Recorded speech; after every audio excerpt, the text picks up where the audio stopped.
Assalamualaikum warahmatullahi wabarakatuh. Perkenalkan, nama saya Alia Fahma Nurhaliza dari kelas 11 MIPA 2 SMA Negeri 1 Luragung. Di sini saya akan menjelaskan proses struktur nefron dan proses pembentukan urin pada ginjal.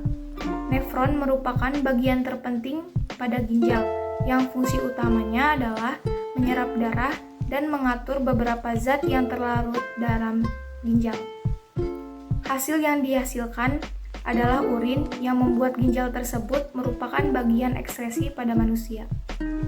Berikut adalah penjelasan pada struktur nefron. Pertama, urin masuk ke dalam arteriole aferen. Kemudian masuk ke dalam glomerulus yang merupakan simpul kecil pembuluh darah. Kemudian akan dilanjutkan ke dalam kapsula Bowman, kemudian ke tubulus proksimal,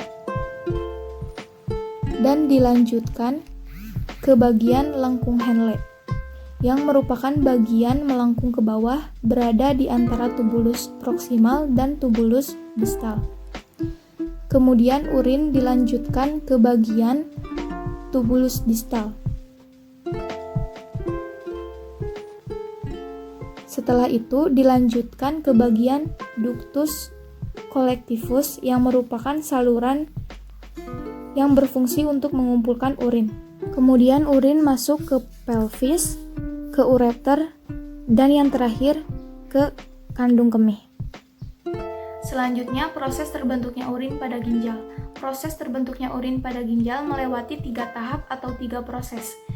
Proses yang pertama adalah proses filtrasi atau penyerapan. Di dalam proses ini terjadi di dalam bagian glomerulus.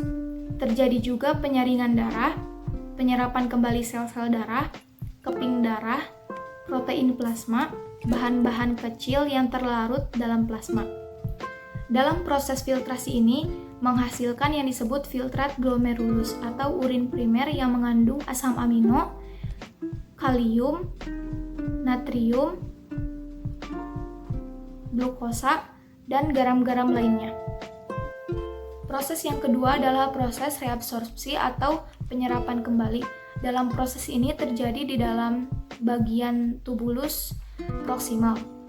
Dalam proses ini terjadi penyerapan zat-zat yang terbagi menjadi 2 cara, gula dan asam amino melalui peristiwa difusi, sedangkan air melalui peristiwa osmosis. Dalam proses reabsorpsi ini menghasilkan urin sekunder yang mengandung air, garam, urin, dan urobilin. Proses yang ketiga adalah proses augmentasi. Dalam proses ini terjadi di dalam bagian tubulus distal.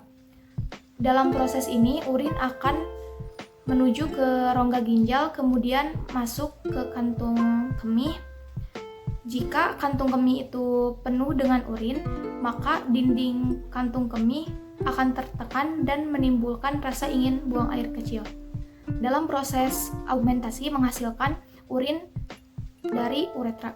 Komposisi urin tersebut adalah air, garam, urin, dan hasil substansi lain seperti pigmen empedu. Sekian penjelasan dari saya, kurang lebihnya mohon maaf. Wassalamualaikum warahmatullahi wabarakatuh.